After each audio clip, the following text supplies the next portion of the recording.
everybody. Here we are, all ready to take you down to Pine Ridge for another visit with Lum and Abner. Brought to you by the makers of Horlicks, the original malted milk.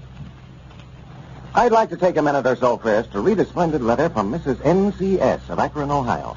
It may prove helpful to mothers of young children who haven't heard about Horlicks yet. She writes, I have been using Horlicks malted milk for 6 weeks and have found that there is no other milk that can equal Horlicks for infant feeding. Before I gave Horlicks to my baby daughter, aged 3 months, I couldn't find any other milk to agree with her. After trying several brands, I decided to give Horlicks a chance, having heard about it on your broadcast. I noticed a change at once after only a second feeding. She began to gain about 1 pound a week. I urge any mother who's in doubt about what to feed her infant to try Horlicks. Well, thank you, Mrs. N.C.S. We're glad to hear you speak so well of Horlicks. And I'd like to suggest that all mothers keep a package of Horlicks on hand in the home. It has so many uses. You can get it, you know, in either natural or chocolate flavor. And now, let's see what's happening down in Pine Ridge. Well, yesterday, Lum met the new bareback rider with the circus and immediately made up his mind that he and Abner should travel with the show. They have been busy all day making preparations to leave Pine Ridge. And as we look in on the old fellows now, Abner is at home packing, and we find Lum waiting down at the Jot 'em Down store, telling Grandpappy Spears all about the beautiful bareback rider that he met yesterday. Listen. No, sir, Grandpap, it's the beatin'est thing I ever seen in my life. You say she jumps from one of them horses to the other and them in a dead run? Yes, sir, running round and round the ring. Then she'll stand up there on their backs on one toe while they're running, mind you. And I do know. Oh, it's wonderful. Then she'll jump down and sort of cut across the ring and hop right back up there again. You just ought to see her. What did you say her name was again? Zenora. That's a foreign name. I think she said she was an Egyptian. Her mom and papa is kings over, I think. Wherever that's at. It's a wonder to me they'd let her travel around with a circus that way. Well, she told me that she never had to do it for a living. She just loves circus life so well. Yeah? That's right. I believe you're getting sort of struck on, ain't you, Lum? Who, me? That's all you've talked about all day long. Well, I don't know if I'd go so far as to say that. Whilst me and her understands one another all right. It seems like I've knowed her always. She says I've got such understanding eyes and all. Fine little woman's I ever got acquainted with, Grandpap. Now, when I told her I was going to start traveling around with the circus, she just tickled plumb to death. Well, what about Evelina? What does she say about you going on the road with that circus? Well, I ain't told her nothing about it yet. I know it's going to be such a shock to her. I just hate to break the news to her. Here before you left yesterday, you said you just flatly refused to leave Pine Ridge to go with the show on account of Evelina. Then you got back last night. You couldn't wait to get your things all packed and back over there. Yeah, that was funny how I changed all of a sudden that way. I reckon I must have been talked into it. Squire and Abner must have did it. Yeah, I'll run the store for you the best I know how, Lum. Of course, things are sort of quiet right here at planting time. Yeah, well, you just take charge and run it like as if it was your own. If anything important comes up you want to get my opinions on, why, you always know where to call me at. I'll let you know every time we move. How long you aiming on staying there in Belleville? Why, they're moving tonight. They're pulling stakes right after the show tonight. It's going to open up in Charleston tomorrow. Got to be in there in time to put on the parade by noon. Cedric's already in there putting up posters and window cards and letting them know we're coming. Cedric going to be with you all the time, huh? Oh, yeah. It just reminds me, too. I've got to call up his mama and tell her not to worry about him. He told me to. She was sort of uneasy about him joining up with the circus that way. I don't reckon Cedric's ever been away from home before. That is to speak of. No, I expect this is about to... Wait a minute. Hello? Miss Wee Hunt? This here's Mom Eddard talking. Yes, Mom. Why, I just wanted to call you up and tell you not to be uneasy about Cedric. We'll take good care of him and see after him. Yes, Mom, me and Abner both going with him. Uh-huh. Well, I wouldn't worry about him, Paul, now. He'll be in good hands, and it'll give him a chance to meet some mighty nice people, show people and all. Yes, Mom. Well, I'll make him write to you once in a while. Oh, well, I'll write for him myself then. All right, Miss Weehan. Not at all, not at all. Goodbye. Believe that's Abner coming up out there now, Mom.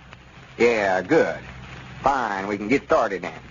Yeah, it looks like he's all ready. He's got his hand satchel here with him. Well, it took him long enough. He ought to have been ready long ago.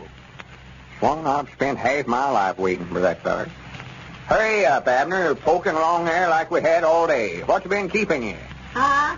Where you been all afternoon? I've been sitting here waiting for you for 3 hours. Well, I had to wait till Pearl got done ironing some shirts for me, and Elizabeth was just bound and determined to give me a haircut. For goodness sake. Now then, my hat's too big for me.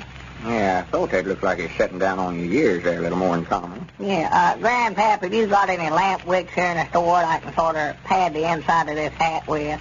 Yeah, I think there's some back here somewhere, Abner. Let me see. Yeah, bring about a half a dozen of them. Granny, Elizabeth might not appeal you, didn't she? Yeah. Just look at that. Yeah, she got to crying about me leaving. Couldn't have see what she's doing, just might not cut it all off. Crying, huh? Yeah, her and Pearl is both awful tore up for it now. Just wait till I tell Evelina I'm going. Then you will see some crying showing up. Ain't you told her she was going yet? No, I've been putting it off all day. I know it's going to break her little heart, and I don't know. I just can't bring myself to tell her. Yeah, well, I know how you feel about it, Mom, but you ought to call her before we leave and tell her goodbye and all that, you know. Yeah, I know it. I've just been putting it off and putting it off. I wish I could just write her a note and tell her I'm leaving. Write her a note? Yeah, a letter. No, I wouldn't do that, Mom. That wouldn't be right. You ought to go over there and tell her yourself. Explain to her. I just can't stand to hear a woman cry, though, Abner. I know in reading she's going to just break right down and start begging me to stay and all that. I'm feared she's going to have hysterics. Yeah. Well, them things are sad, all right. I know that. Elizabeth and Pearl just taking on something wonderful. Abner, let me have your hat. I'll fix it for you. 4 is all we had, but I believe that'll be plenty. Yeah, well, thank you, Grandpap. That ain't enough. We can put some newspapers in there. You look like a picked goose, Abner. Yeah? Well, She must have just tied a string around your head and just cut down all the hair off underneath the string. well, that's the way she always does, you know. Just puts a string up over my ears and then cuts all the hair off below it, you know. And one thing about it, though, it ought to last me for a while. Yeah, there now, Abner. Try that. Yeah, watch by. Yeah, now that's a heap better. Yeah, I can see out from under it this way. Abner, you ought to went to the barber shop and got Mose Moose to give you a regular showing-up haircut. Well, I don't know, Tom. Elizabeth just said there ain't no sense in throwing money away when she can do just as good a job as most. Yeah, but if you're going around at the circus, the folks are going to be pointing you out as one of the owners, and here they won't know what you belong to the sideshow. Well, what's the matter with this haircut? The hair's off. That's the main thing, ain't it? Well, My ears are sticking out. Get away from here. If you're ready now, Abner, I'll call Evelina. I don't want to call her till just before we leave. Well, I'm ready as far as I know. I waited all that day on you. I want to be sure. Next time we go anywhere, I want you to start packing your stuff about 2 days beforehand. Yeah, Lum's been sitting down here ever since noon waiting for you, Abner. Well, while you're calling Evelina then, Lum, I can be loading this stuff in the car. Yeah, take it on out there and get it loaded up so we won't waste no more time we have to. I'll get Evelina right now. Yeah, where's your things at? I'll load them, too. What? Huh? Where's your valise or hand satchel or whatever you're taking your duds in? Well, sworn to goodness.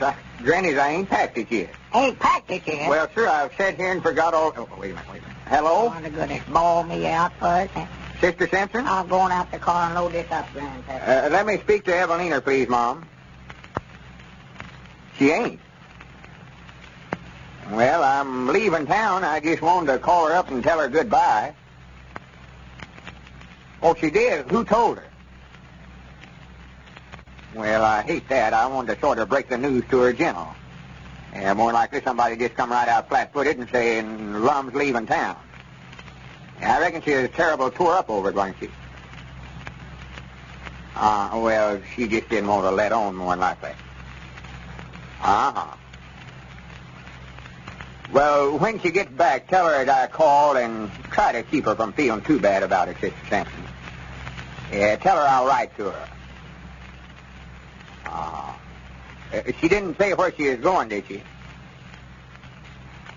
All right, Sister Simpson. Thank you, Mom. And don't forget to tell her goodbye for me. All right. Goodbye. She weren't there, huh? No, she said she wasn't, but more than likely she's up in her room crying. Couldn't bear to talk to me. Somebody had done told her I was going. Well, poor little thing.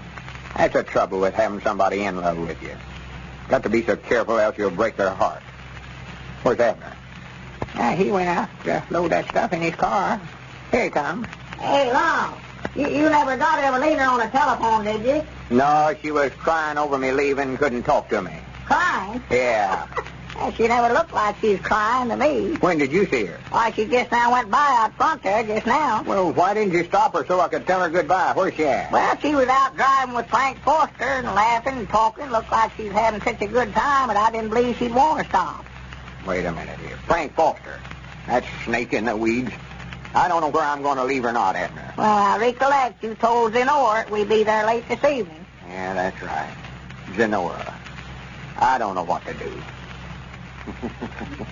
Well, Evelina's indifference toward Lum's leaving seems to have the old fella rather worried. And now, ladies and gentlemen, our scene changes as we take you off to Springfield, Illinois. The Websters are resting after dinner in their home. Let's listen to them. Oh, Tom, Yeah? I'm worried. What about? Eddie, Tom, he's lost his appetite.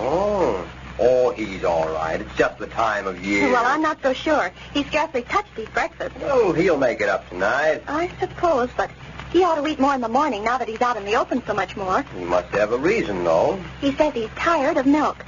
We never liked it much, you know. I don't think it agrees with him. Well, give him coffee then. Oh, you know he's not supposed to have it. Well, why not Horlicks, Jane? Horlicks malted milk for breakfast? Hot. Say, I never thought of that. Takes me to think of something. You. That's the first good tip I ever heard you give. Well, I like that. Why, only the other day... Oh, never mind. It is a good idea, though, and I know he'll go for Horlicks, too. Get a package, then. Tell you what, we'll all have Horlicks in the morning. I need to change myself. And that's a good idea, folks. Horlicks malted milk for breakfast sure is a welcome change from milk and tea and coffee. It's energizing, too. Gives you the pep that you need so much this time of year. You'll feel much better if you start the day with Horlicks. So always keep a package on hand.